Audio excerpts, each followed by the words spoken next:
Cerca Teleeuropa sul tuo Play Store o Apple Store e scarica la nostra app. Disponibile per tutti gli utenti Android e Apple. Ti aspettiamo!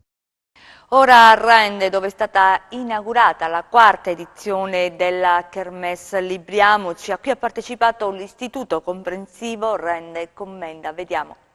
Inaugurata la Kermesse Libriamoci alla sua quarta edizione dal 23 al 28 ottobre, tutte le scuole d'Italia, dall'infanzia alla secondaria di secondo grado, saranno un'unica cassa di risonanza per diverse letture a voce alta.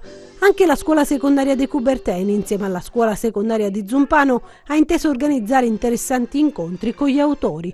Francesca Veltri, premio La Giara d'Argento 2015 con il suo Edipo a Berlino, ha incontrato i ragazzi e dialogato con loro. Per me, fin da quando avevo la loro età, è stato un modo di riuscire a entrare e a medesimarmi in storie completamente diverse dalla mia e aprire dei mondi che per me sarebbero stati altrimenti chiusi, sia attraverso la lettura che la scrittura. Quindi per chi abbia questo tipo di curiosità, di interesse, perché poi ci sono tante anche altre forme, la musica, c'è il disegno, ce ne sono tante altre, ma per me questo è stato proprio il modo per riuscire a entrare in contatto con mondi diversi dal mio. Le domande all'autrice sono state intervallate da contributi musicali eseguiti dagli studenti della De Coubertin, diretti dal professor Castiglione.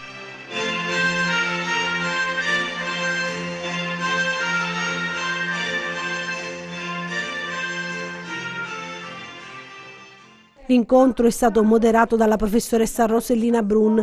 Viva soddisfazione ed orgoglio sono stati espressi dalla dirigente dell'Istituto Comprensivo Rende Commenda, dottoressa Rosalba Borrelli, che ha sottolineato l'importanza della lettura e di tutte le iniziative curriculari ed extracurriculari che mirano al successo formativo dei ragazzi. La scuola comunque può avvicinare gli alunni alla lettura e oggi, proprio in questo inizio di settimana di Libriamoci, si cerca di avvicinare gli alunni agli autori, prima ancora che alla lettura, perché io penso che la lettura di un libro, se si conosce l'autore, se si cerca anche di capire come è stato creato questo libro, rende il libro stesso più interessante.